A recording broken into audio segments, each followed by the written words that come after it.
Hi everyone, thanks so much for listening to another episode of Dogman Encounters Radio. I'm Vic Cundiff and I'll be your host for the show.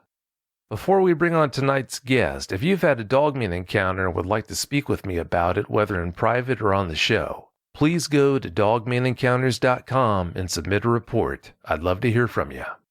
If you've had a Sasquatch sighting and would like to be a guest on Bigfoot Eyewitness Radio, please go to bigfooteyewitness.com and submit a report.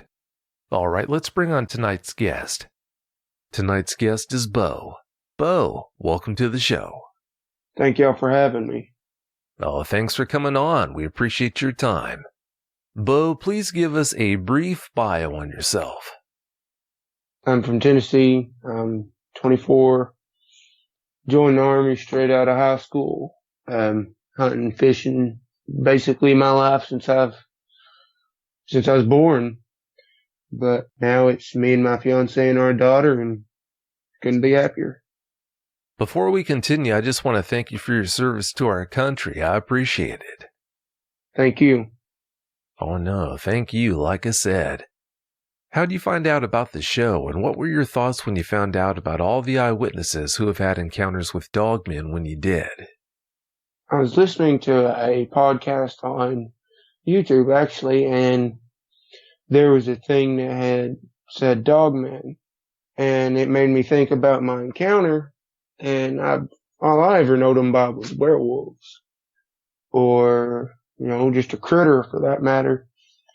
But I started learning and started doing more research and found out now that they are called Dogmen, or the Bigfoot go into the Sasquatch and the different types. There's quite a few different types of dogmen that are actually out there. But I seen your channel and started listening, and I thought this would be a cool way to get my story out. How long ago was it when you found out about the show? About 2 months ago, give or take.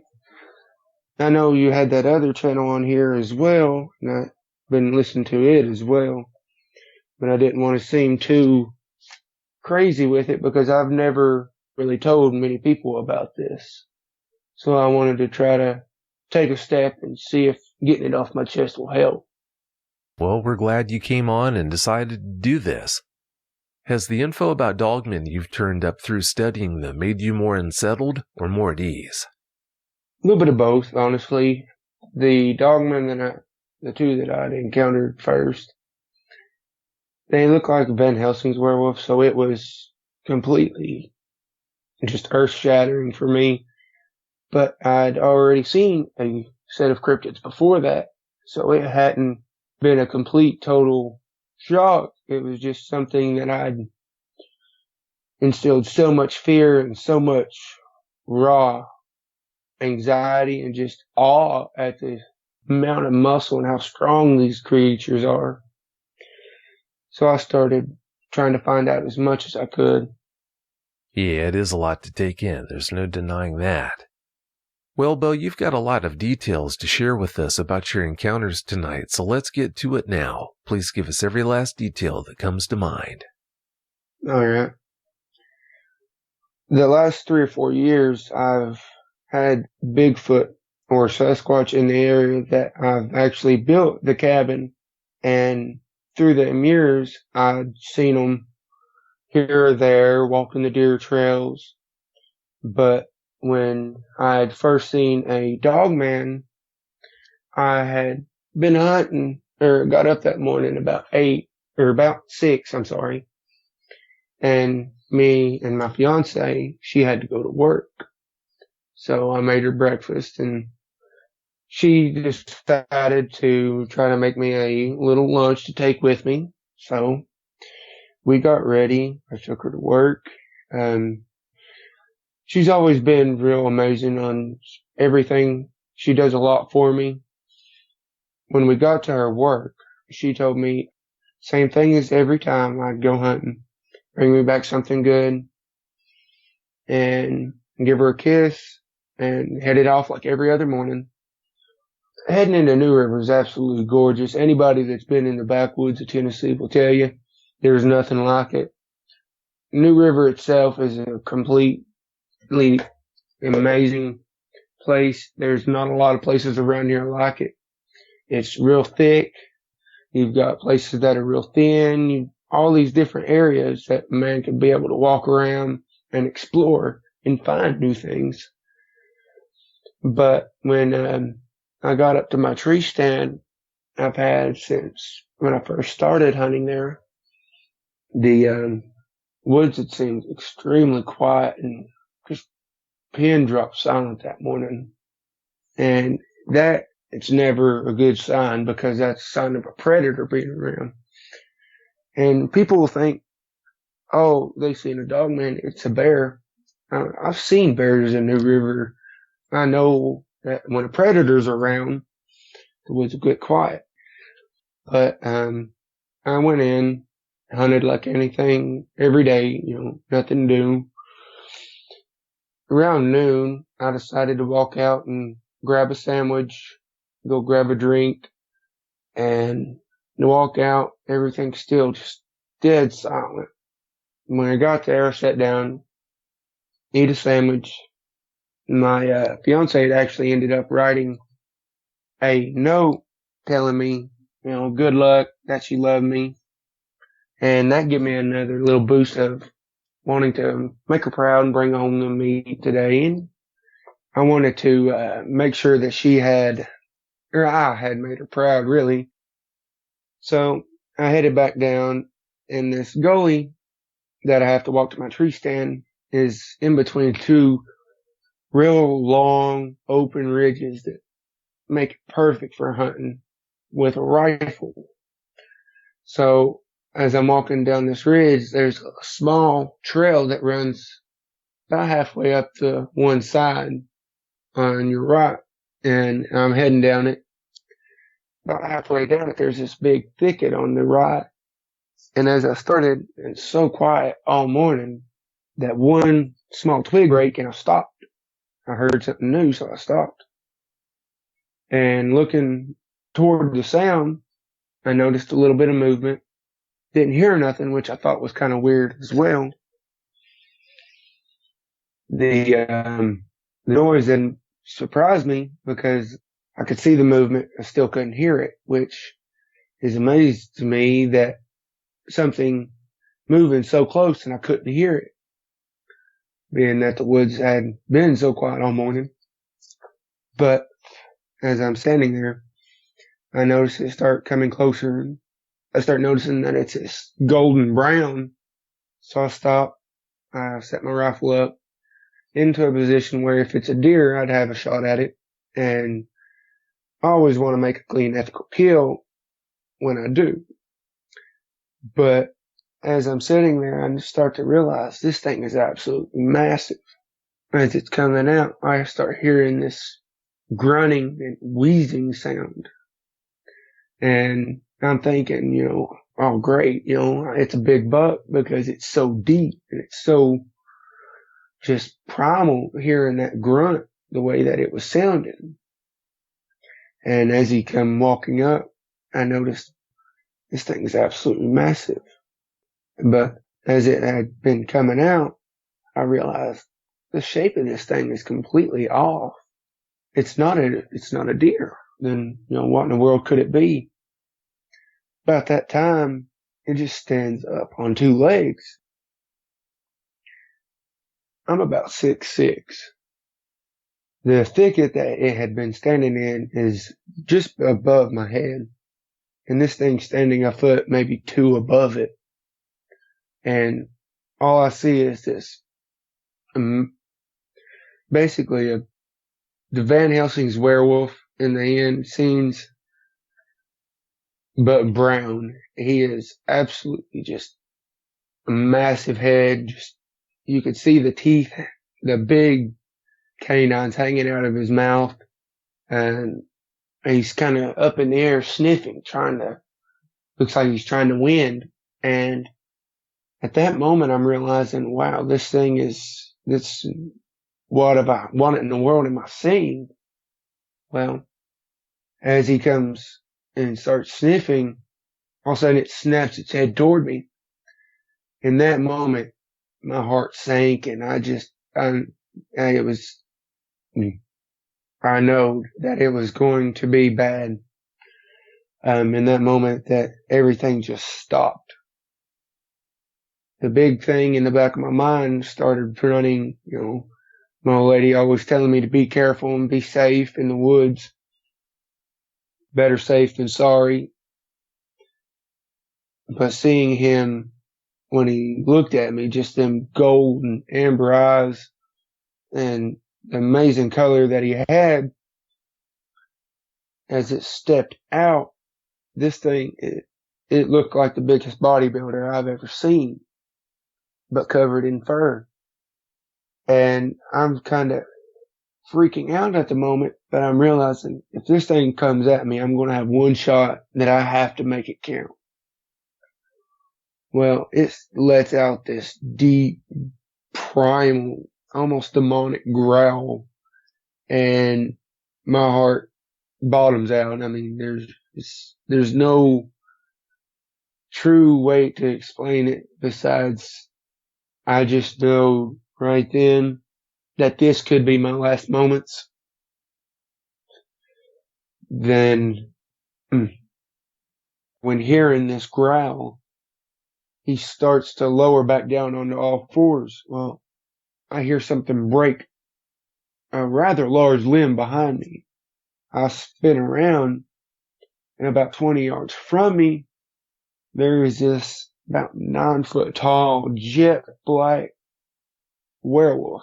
And anyway, the words that I described in, standing there, and its claws hanging out, standing there absolutely just full out in the open, drops down to all fours and starts barreling down at me. I realize I'm in the middle of these two. They're both heading toward me. The one behind me, the big black wolf, is a lot closer. So I'm thinking maybe if I can hit him, it'll shock the other one or something. But he's way too fast for me. As he's running by me, there's a bit of a gap, a drop off at the hill that he was coming off of, about 2 or 3 feet, so nothing big. But I take that as my opportunity to try to dive out of his way. He runs about 5 yards from me and passes me by. When he does that, I'm shocked to see he's completely missed his prey. What's going on? The big black wolf then completely football tackles the other werewolf, and they start rolling down this hill. And anybody that's ever seen a dog fight, imagine that plus the two most experienced and heavy-handed boxers you could imagine going at it at the same time, and you might have a tenth of what these two had going on. The claws, the teeth, all just commencing in this devastating brawl. The black wolf throws the brown one down, is on top of him, just clawing him up, just absolutely devastating him. The brown wolf kicks up from the bottom and lays the big black wolf open on his stomach. And when he does that, the black wolf gets kicked back and lands on his back. Well, the brown wolf flips over and hits all four and just looks at me. And again, I'm barely picking myself up off the ground at this moment. And he starts to run at me on 2 legs. I throw the rifle around and unsafety it, and I'm ready to shoot when all of a sudden there's this jet black claw comes ripping through this wolf's side, and he dead stops about 10 yards from me. The blood literally sprayed out almost on me. The smell was of wet dog and must. Almost like rancid meat. That sickly sweet smell behind it. But the big black wolf had got back on his feet and where I had been so focused on the brown one, he run his arm through the stomach of the other wolf. And he picks him up and latches his jaws onto the shoulder and the lower neck of the brown wolf, shakes him like a rag doll, and then throws him like it's nothing.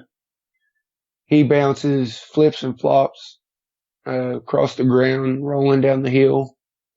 He jumps back up and just bolts back into the thicket. The big black wolf is now 10 foot from me, and he turns his attention back toward me. I have the rifle still on him, and I'm shaking in my boots at this moment, because now I know he's the big man in charge, and I'm standing there just freaking out, because now his distraction is gone. All his attention's on me, and them deep amber eyes contrasting with that black of his fur look like stars in the sky, the way that they just shine so brightly. And that moment I realized that this thing he's the alpha, what am I, the rifle that I've got is a 270. Then I'm going to hit him with it, and it's going to piss him off even more. So at this moment, I'm thinking in a wolf pack, a lesser male will show respect or show his defensive side toward a larger male or the alpha male. So I drop the rifle down away from him, and he kind of cocks his head a little bit, and as he's standing there looking into my eyes, and there's nothing else in the world that I'm seeing but this two gold amber eyes. And it's like he's truly staring down into my soul. And at that moment, he just lets out this ear-ringing roar that turns into a howl, looks at me one more time, and just takes off after the other wolf. I stand there for a couple seconds. To be honest, it could have been a few minutes. It could have even been an hour. I have no clue. In that moment, I was froze. And then I realized, hey, get out of here, go. So I take off running. Where I'd been in the military previously, I'd run a mile in 6 minutes. So I decide I'm getting out of here. I pour it on, run back toward the truck, up the ridge, back through the gully and everything.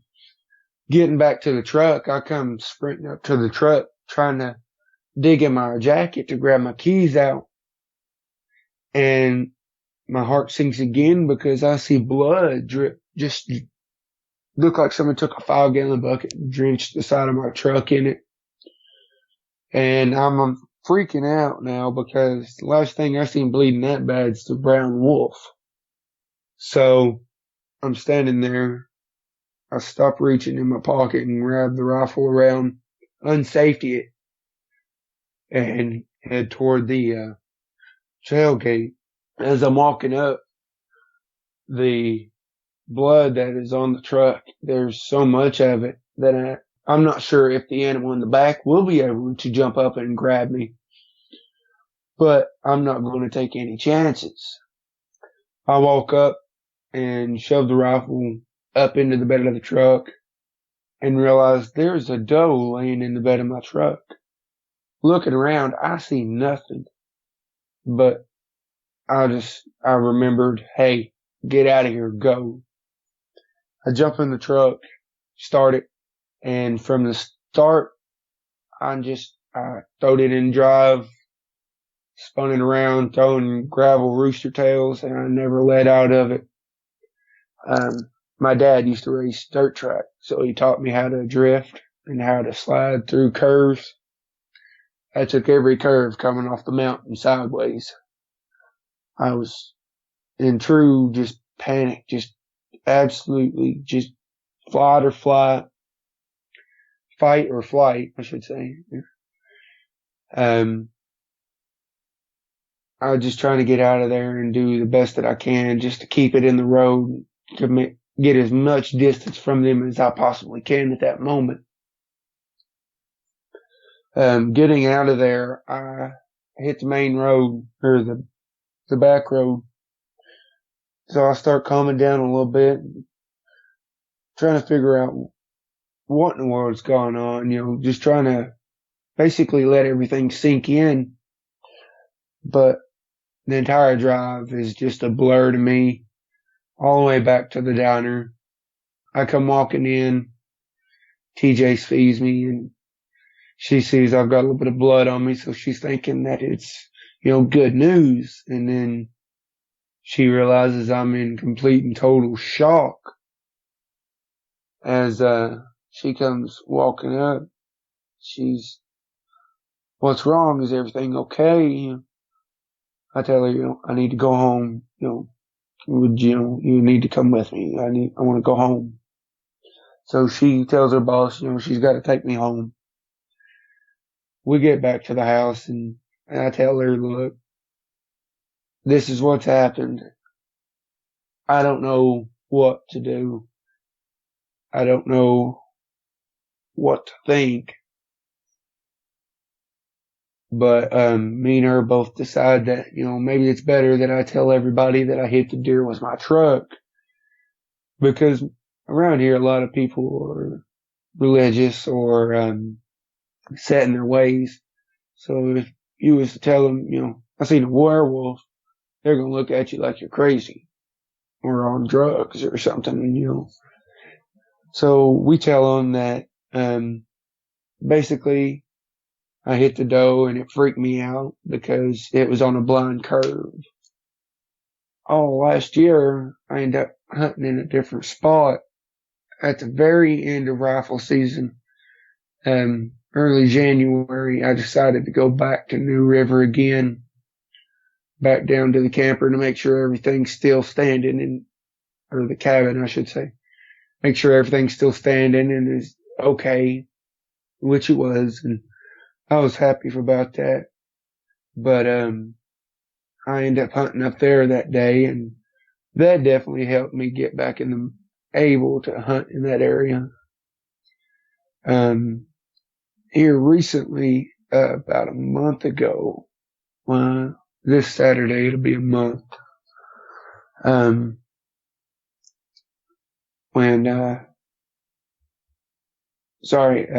is a little more hard to talk, or hard to really convey.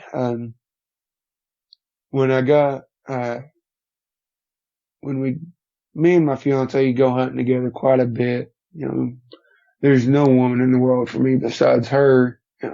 It's always, she loves hunting, she loves fishing, so we're a great match. It just made her more attractive to me, which she's gorgeous anyway. But we go up to the cabin, which is not far from the camper that we'd had at the time as well.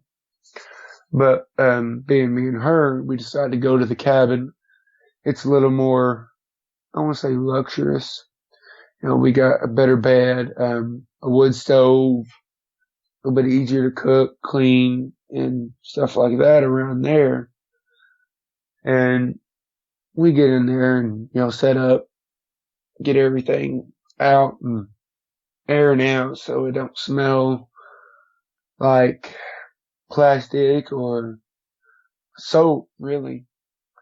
So we end up cooking that night, and in the area we have seen a family of Bigfoot. There is 4 of them altogether. A big male, he's pretty much jet black. The big female, she's brown with 2 dark black stripes on her shoulders and down her neck, and all the way down her spine is this just a light hit of black. But the young male is almost the same as the female, but he's got the black on his chest. He's a much darker brown in general. But the young female, which is the fourth one, she is almost a golden brown with very light brown, almost spots on her. And she's rather, when I say small, she's about 5 or 6 foot tall as is. But, when I'd first seen her, she'd been about 3 or 4 foot tall, which it's kind of been cool to see them growing and getting bigger, which the family has gotten more bold and been able to come around us more often. We've had some interaction between us. A week before, I had noticed that the big male had 4 claw marks down his chest. And I'm thinking back to the werewolf, the Dogman having the way that his claws was, and the slashes that they put on each other being 4 big claw marks like that. But I realize he's hurt and he's moving slow. Me and TJ decided to take the fruit and leftover meat that we had and leave it down by the creek. They come up within about 50 yards of the cabin. There's a small creek that runs into a larger creek there. It's set into branches around the cabin. And the young ones will get down there and play in the water, throw mud around. And to see them playing around, it's relaxing. But the big female, she'll lay up in the shade with the big male and just kind of lounge around. But we leave some fruit and food down there for him, and people say not to feed the wildlife, but he's in the area, and we've not had any bear in a few years coming through, bothering the camper or the cabin for that matter. So, they're good to have as kind of a protection because the deer population has stayed pretty much the same. They've not really, it's their natural habitat. Who am I to make them try to leave? But, when the next week comes around, Friday evening, TJ I get home and she's already ready. So we head out, get back. Pretty much same routine over. That Saturday morning, me and TJ go hunting up on the ridge.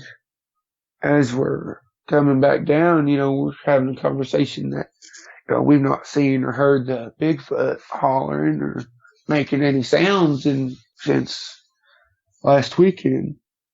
So we're getting worried at this point. So we get back down to camp.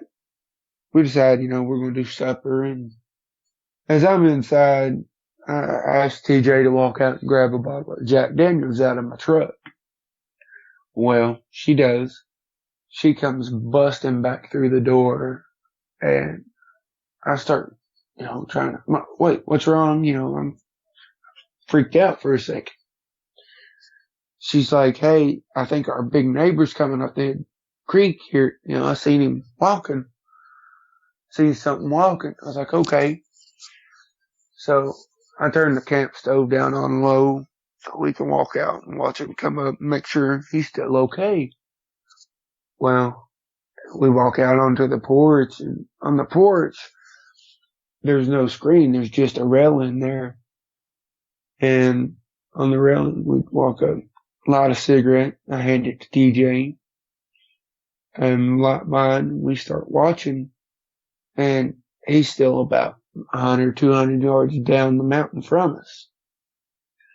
And I realized, hey, I still got another thing of fruit that my grandparents had sent, actually for the Sasquatch.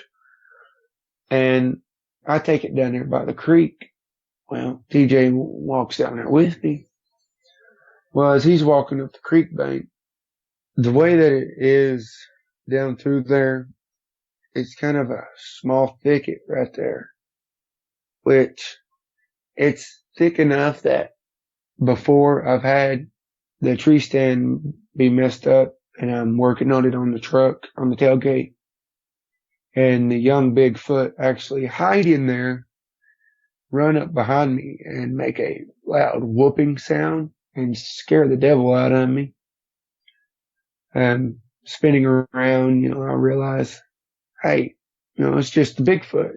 And I'm thinking, hey, is it going to hurt me because they've never really run up on me like this? Well, at that moment, all of a sudden, the big male pops around the edge of the cabin and lets out this grunt. The little younger male is still laughing, holding his stomach. The little feller was laughing like Santa would. Big male grunts at him again. He stops, throws a hand up, and looks like a wave, honestly, to say goodbye, and he takes off back down to the creek. The big male stands there, and he's about 5 yards from me, and the smell coming off him is so pungent. It's basically like holding your nose over an ammonia bottle. But TJ hears the noise, so she walks out and sees that. And it was definitely a weird experience there as well. But back to the Wolfman, actually, the creature coming up the creek at the thicket had been real thick at this time of year. The leaves hadn't exactly fell off the trees in this area yet. The thicket had still had the briars and whatnot. But as he comes around the thicket, again, my heart just drops because wading up to his knees through the creek is this Wolfman, the jet black alpha male. And I take a step back and step into a hole and land on the ground. And I try to stand back up without him noticing, but he does, of course. When he does, again, just them bright amber eyes contrasting with that jet black fur. Everything in the world just stops right then for me again, and I grab TJ with my left hand and push her behind me. And he starts slowly walking towards us a little faster. Each step he's getting a little faster. And I just turn to TJ and tell her to run, get to the truck and go. She takes off running toward the truck. And I spin back around to see this Wolfman's almost into a run now. To be honest, I have no clue what hits me. I take off running directly at him, pulling about a 6 to 8 inch Bowie knife, my grandfather had used in the war. I believe it was the Vietnam and Korea both, actually. But drew the Bowie knife at the big black alpha wolf. And he starts running at me even faster. And as I'm running at him, I'm letting out a primal roar to make sure I've got every bit of his attention on me. Knowing that when I get close, it's not going to be good for me, but at least my fiance can get back to our daughter. And I'd already made peace with that myself. But I sure as the world wasn't giving up without a fight. I was going to do everything I could to protect her. Right about 10 yards apart, we hear this roar up atop the ridge, and the big female Bigfoot is standing on top of a rock outcrop, and you seeing her silhouette in the almost setting sunlight in the woods. It just shows down on how muscular she actually is. Me and the wolfman are both, or the dogmen are both just completely stunned at this new creature coming into this fight. Well, I look back toward him and he snaps his head toward me. He slashes at me with his claws and misses. I slash at his side and actually cut him pretty good, but it really doesn't faze him much. I mean, he's already been clawed by another wolf, and he still just continued to take the abuse. And my Bowie knife didn't do much for it, but his second swipe, I get out of the way enough that it cuts my shirt.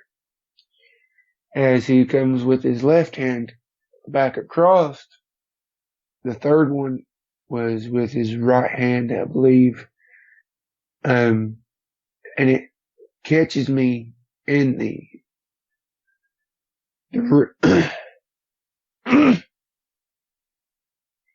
it catches me in the ribs and just completely, it's the hardest hit I've ever taken. And I've rode bulls before and got slammed and stomped and didn't get hit this hard. Instantly I know my ribs was broke and I start pouring blood. But, he bats me away like I'm a fly. As I'm laying there, I'm trying to gain my senses back. He's standing there and my blood dripping off his claws. I realize, well, this is the end, he's already pretty much took me down and I ain't much more I could do for it. The next thing I know, there's a gunshot ring out and hits him directly in the chest, in the what would be a pectoral, like your upper chest. And he just it barely phases him with a 270 shot directly to him. And I stop and look up and there's TJ standing with the hunting rifle. Well, at that moment, I'm realizing, she's come back into this knowing that I'm already in serious trouble and that there's a chance she could pass away or die with me. And she shoots it the first time. The second time she reloads. And out of nowhere, there is a thud. And the wolfman stops, turns his head back across the creek. The young male and female are standing across the creek, throwing rocks at the wolfman or the dogman and hitting him with stones as big as about the size of a softball, all the way down to maybe a golf ball even, and throwing them rather hard to make the thuds that we was hearing. As I'm trying to get out of the way and back up away from him, TJ's kind of helping me move. I'm realizing that these two young Sasquatch are trying to create a distraction for us. And then basically we're in the middle of a 2-on-1 now, now that we've got me and TJ, the young Sasquatch. The wolfman starts to walk toward them, and all of a sudden another roar unleashes from the thicket, and the big black Sasquatch lands in front of the wolf. The dogman is just stunned that now there's a Sasquatch standing a foot taller than him, and he's 10 foot tall. This thing is absolutely just huge. He grabs the Dogman by the throat and just unleashes the most devastating right cross to right hooks that I've ever seen. The thud and the sound of the impact was deafening. As the Bigfoot is hitting him, the Dogman pushes and claws at his wrist, and he drops him. The Dogman drops to his knees. When he does, he takes advantage of that and claws and reaches his claw and slaps at the back of the knee of the Sasquatch and drops him. The big male, and Sasquatch is down on his knees. So is the Dogman. Well, at that moment, the Dogman and him are throwing punches and claws at each other on their knees. The Dogman, being more agile, jumps and evades a punch from the big Sasquatch, and he kind of throws him off balance. As soon as he does, the big wolf jumps on top of him and starts trying to get at his throat. And knowing that if he does, it'll kill him. It'll be the end of him. Well, the big Sasquatch wasn't having no part of it. He grabs the wolfman by the throat again and gets a little distance from him.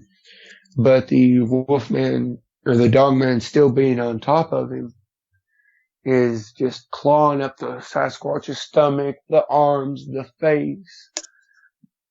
There's no part of this Sasquatch that I've seen that this Dogman wasn't swinging at. From punches to claws to kicks to just the amount of damage that these two was getting on each other was crazy. At this point, I'm trying to get back to my feet again, and I finally do catch my breath enough to get my feet under me.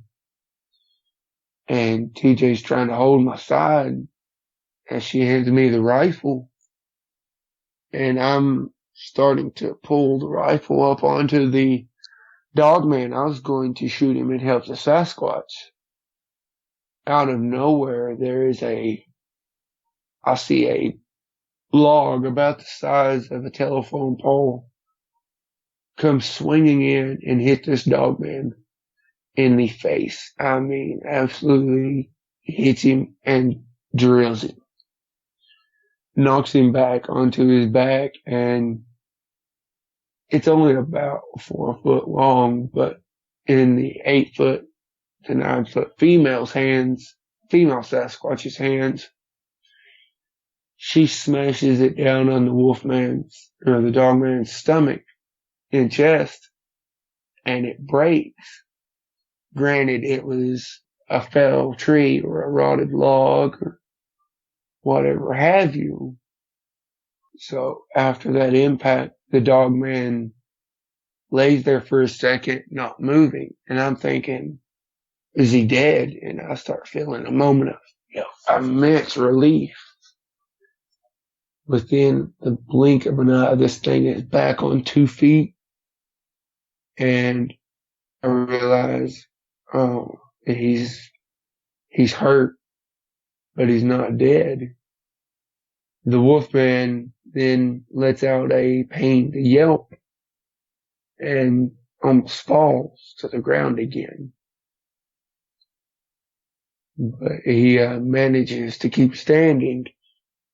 Then deciding, versus 2 adult Sasquatch, 2 younger Sasquatch, a wounded hunter with a gun, a rescuing fiance with a pistol.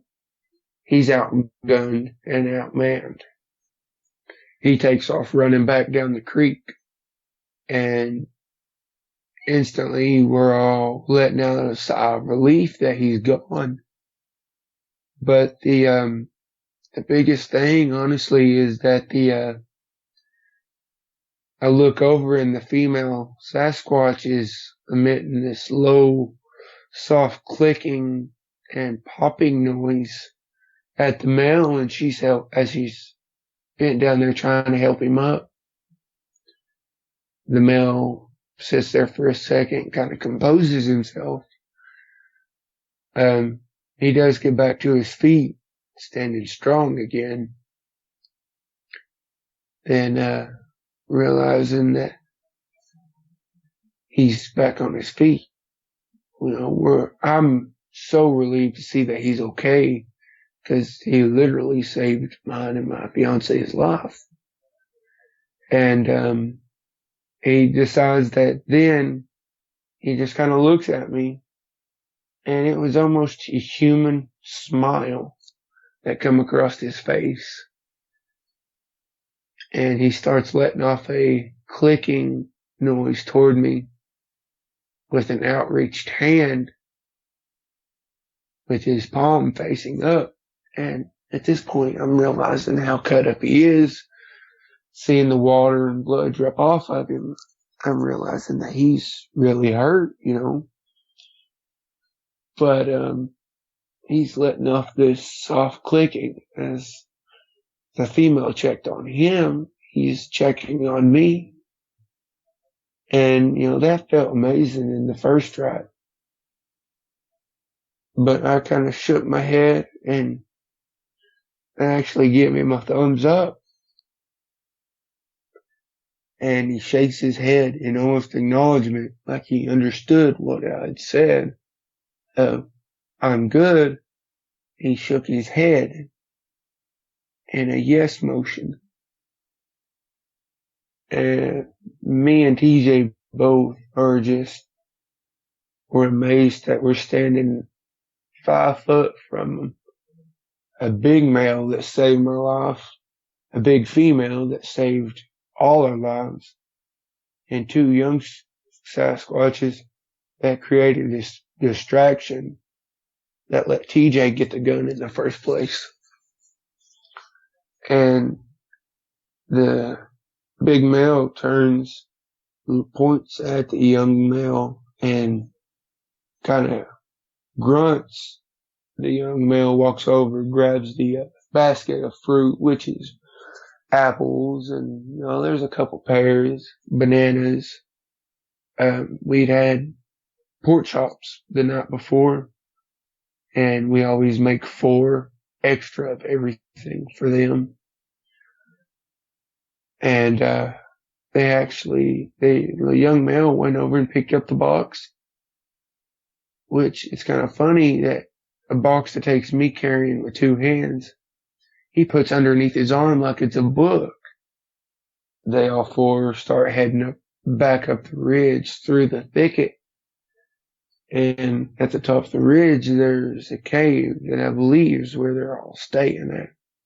And now that all the excitement's done and the Bigfoot are walking back into the woods, me and TJ take back off toward the camp. She's trying to help me make sure I can walk, because I'm not fully back into walking under my own power at a quick pace.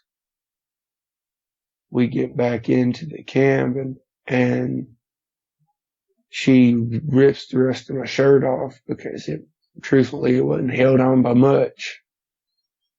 Basically, the neckline and it fell off.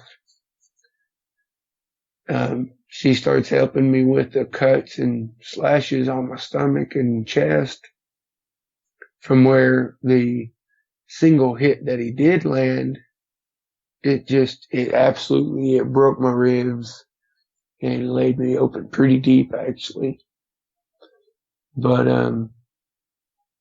as he did, she starts trying to clean it up, which she always carries a full, first aid kit with her. with alcohol, gauze, ace bandages, stuff like that, essential stuff that come in handy on occasions such as, anything really. So she helps me clean up the cuts, clean up the blood, and wraps my ribs in an ace bandage to try to alleviate some of the pain. She's like, well, we got to get you to the hospital to make sure that your lungs ain't punctured or nothing, which they wasn't, thankfully. But we load the truck up. When I say we load the truck up, we grab the essentials that we have to have. We left pretty much everything there. We turned the stove off, throw all the food into a bucket and throw the bucket in the back of the truck. We was just in such a rush to get out of there. We get back in the truck. Again, I start it instant onto the gas and getting out of there. We head back up the gully and turn back down the mountain. Every single bump, I could feel my ribs, that are broke from such an immense hit. And instantly, I start hearing TJ sob.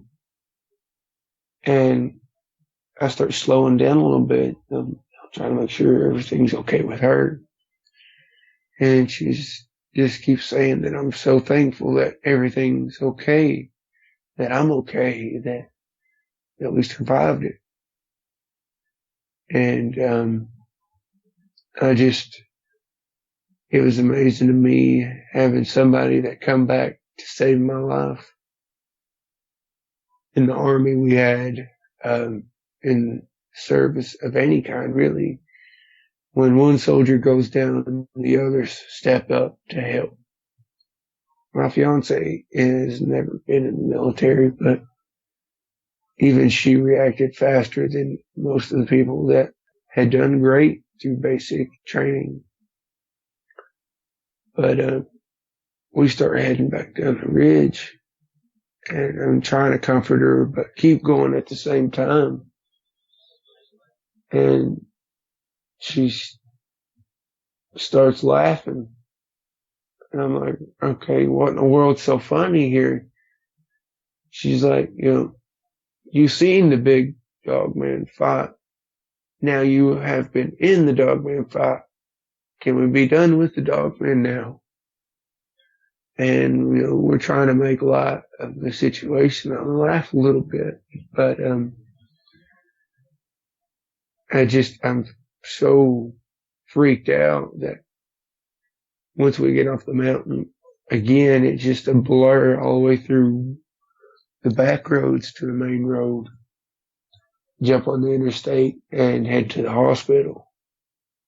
We tell them that I fell out of my tree stand and cut my ribs up and broke them real good. But as we're sitting there and they're doctoring on me again, TJ's sitting on the side of my bed with me. I raise up and hug and kiss her and tell her thank you. If it wasn't for her, that I wouldn't be here right now.